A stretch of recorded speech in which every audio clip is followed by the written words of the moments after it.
En tout cas, ils n'auront plus d'emprise sur l'Afrique. Parce que l'Afrique, Dieu en a décidé, elle ne sera plus l'Afrique d'avant. Elle sera une Afrique des Africains dans laquelle les rapports seront humains, sereins et gagnant-gagnant. Oui, mais est-ce que vous n'êtes pas en train de partir vite à besoin quand on sait que le président Bazoum n'a tout de même pas démissionné pour le moment? Non, vous savez, moi je fais partie de ceux qui pensent que dire qu'il n'y a pas eu de coup d'État ou un coup d'État en cours, vraiment c'est se laisser infantiliser. Il y a déjà un gouvernement de la transition. Il ne reste plus qu'à organiser. Qui n'est pas reconnu par une certaine communauté internationale dans sa grande majorité. De quelle communauté internationale? Vous savez, nous on sort du langage de la communauté internationale. Ce qui est important pour nous, c'est d'abord les intérêts des peuples africains. Et une fois qu'ils sont actés, nous les avons assumés, nous aurons nos alliés dans cette communauté internationale. Cette communauté internationale n'a jamais fait l'unanimité autour de quelque chose parce que chacun défend ses intérêts. Et c'est ça, malheureusement, que nous, Africains, nous n'avons pas compris. On a compris cette danse-là, cette musique-là. Alors maintenant, nous défendons nos intérêts. Il ne nous appartient pas d'écouter ce que veut la communauté internationale. Il nous appartient d'abord de savoir ce que nous voulons, ce que nous pouvons et de l'assumer par nous-mêmes. Mais c'est ce que nous faisons. Sauf que cette communauté internationale détient les clés de nos finances, de l'économie aussi. C'est malheureux parce que là, nous avons été pour ça. Parce que lorsque les chefs d'État qui avaient décidé de créer la CEDEAO, je ne peux pas dire qu'ils étaient tous de mauvaise foi. Mais je sais que certains, en créant la CEDEAO, c'était dans un souci de mutualiser nos efforts, d'être complémentaires pour alléger un peu le poids économique sur nos populations. Mais malheureusement, au fil des ans, sans le savoir pour certains et d'autres le savent parce qu'ils étaient en mission, ces instruments, CEDEAO, IMOA qu'on a créés nous-mêmes pour nous aider, sont devenus pour nous un problème. On a signé et malheureusement on ne les maîtrise pas. Ils sont devenus des caisses de résonance qui réfléchissent et qui décident au nom des intérêts de la France et des alliés de la France. Malheureusement, c'est ce qui nous a mis en retard. Et maintenant, je crois que ça c'est compris. Partout où vous écoutez les panafricains, qu'ils soient même sénégalais, qui sont aussi les plus durs contre les panafricains, quand vous écoutez les cadres sénégalais, des anciens ministres, vous allez comprendre que les Africains ont compris que la CEDEAO n'est plus une CEDEAO des peuples. C'est une CEDEAO, c'est un syndicat des chefs d'État. Et plus grave, le Parlement de la CEDEAO est complètement déconnecté par rapport aux décisions des chefs d'État. Et c'est ce qui est en train de les révolter et de les écœurer en ce moment. Justement, la CEDEAO, après avoir constaté l'échec des premières tentatives de médiation, a décidé d'activer sa force en attente pour en tout cas faire entendre raison au général Tchani et à ses camarades. Mais ça fait 10 ans que les terroristes sont en train de tuer leurs enfants, leurs fils. Ça force cette force d'entente, elle était où? C'est maintenant qu'on l'active quand les Nigériens ont pris leur destin en main, quand les Nigériens ont pris conscience que leur uranium il ne bénéficie que de 3%, quand les Nigériens ont pris connaissance que leurs convois sont attaqués parce que tout simplement la France donne les renseignements à l'ennemi, quand les Nigériens ont été témoins par eux-mêmes qu'en arrêtant des convois terroristes, ils trouvent là-dedans des Français, au lieu de les amener dans la capitale, c'est Barkhane qui leur dit non, ne les amenez pas. C'est après tout ça maintenant que les Nigériens, l'armée nigérienne, aujourd'hui panafricaine, a pris conscience, prend son destin en main. C'est là que la CEDEAO active une force en attente. Mais c'est honteux. Il n'y aura pas de force en attente puisqu'il n'y en a jamais eu. Pourquoi il n'y en a jamais eu? Elle aurait pu être là quand on en a besoin. Ce n'est pas maintenant que les Africains se sont assumés. Je vous assure, si la CEDEAO met une force en attente aujourd'hui, composée de militaires africains, ils vont se transformer en panafricains, ils vont les déposer. Et même ils n'iront pas au Niger. Ils vont commencer par eux-mêmes. Ils n'ont qu'à la mettre en place.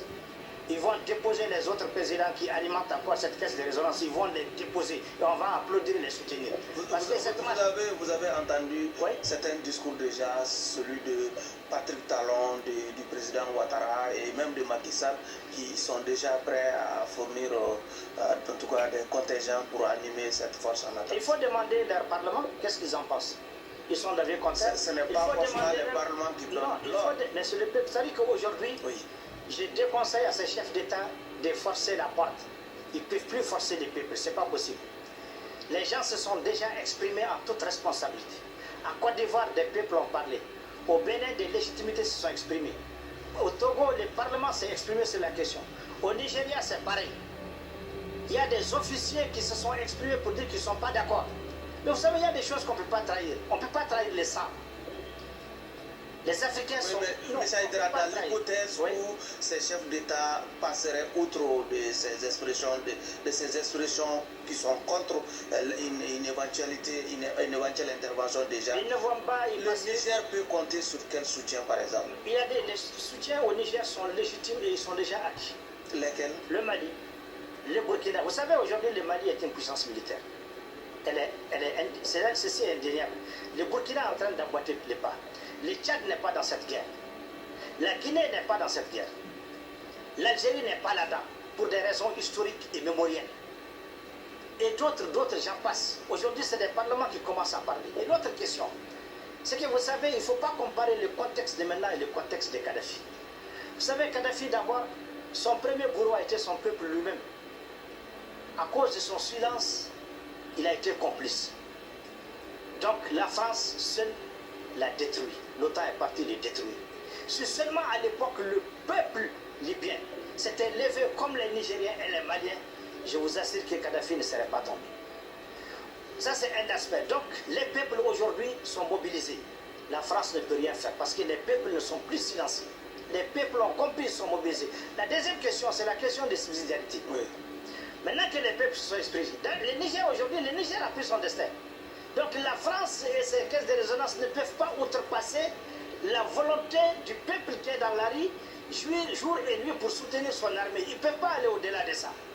Est-ce que vous voyez? Maintenant, en plus de là, s'ajoute la question maintenant de la subsidiarité. Oui. Comme il y a une relation CEDEAO, les niveaux supérieurs de l'Union africaine, la CEDEAO. Même si la CEDEAO, entre guillemets, a accepté, déjà je vous dis qu'au niveau de la l'Union africaine, même si la CEDEAO a accepté, entre guillemets, oui. Vous êtes d'accord avec moi qu'au sein même de cette CEDEAO, il y a beaucoup de voix qui se sont élevées contre une force. Justement. Et l'Union africaine, on a déjà compris qu'ils ne sont pas dans cette dynamique. La commission de l'Union, le président de la commission de l'Union africaine quand même dit soutenir cette initiative de la CEDEAO. Il ne peut pas peser. Il ne peut pas peser. Aujourd'hui, l'Union africaine ne fonctionne pas comme la CEDEAO. L'Union africaine, il y a des États qui n'ont pas peur de la France, ni de cette CEDEAO. Il y a des États qui se sont libérés dans le sang pour avoir leur dignité. Ils ne vont pas faire ce jeu minable, ils ne vont pas rentrer là-dedans. Donc l'Union africaine, ça ne passera pas. Et même si ça passait à l'Union africaine, il y aura des blocages au Conseil de sécurité. Parce que cette situation est une situation qu'il faut prendre aussi dans un cadre global, dans l'arrière politique internationale. Nous ne sommes pas isolés. Nous avons des partenaires même plus puissants que la France, avec lesquels nous n'avons pas de rapports de subordination. Nous avons des rapports de respect mutuel, des rapports sincères. Ils savent ce qu'ils veulent chez nous et nous savons ce que nous voulons chez eux. Donc nous gagnons tous les deux dans ces rapports. Oui. Et même si ce système marchait au Conseil de sécurité, il y aura un problème. La CEDEAO l'a dit, hein, le premier objectif de l'initiative d'intervenir militairement, c'est de libérer le président Bazoum déjà. Comment est-ce que vous êtes un peu indifférent aussi pour le sort de Bazoum? Vous savez, quand au nom de l'Alliance pour la refondation du Mali, nous avons fait notre appel à soutenir le peuple nigérien et le CNSP, oui. Nous avons dit très bien dans nos recommandations que nous leur demandons de protéger Bazoum, de sauver le Niger, de le mettre dans le giron des grandes nations, oui. Mais protéger Bazoum et sa famille. Oui. Pour des raisons. Premièrement, nous sommes un peu leurs aînés dans cette crise. Au Mali, personne n'a été humilié. Personne n'a été humilié. Jusqu'à ce que la mort naturelle a emporté ce qui doit mourir, les autres sont vivants encore. Sauf que certains ont démissionné à temps. J'en viens. Oui. Justement, c'est là, et ça, ce n'est ni la faute aux Nigériens, ni au CNSP, et ni même à la France, parce que la France défend ses intérêts. Quel est l'intérêt de Bazoum? Et j'espère qu'il va suivre ça. Vous savez, je remercie et je prie Allah pour la mémoire de Ibeka pour une chose. Il paraît qu'il l'a dit. Allah, c'est Dieu qui sait. Il paraît que Ibeka a dit à ses fils, les 5 colonels, que pour que je reste au pouvoir, aucune goutte de sang ne doit être versée. Wallah, s'il a dit ça, que Dieu l'agrée dans son paradis. Ça, c'est la fibre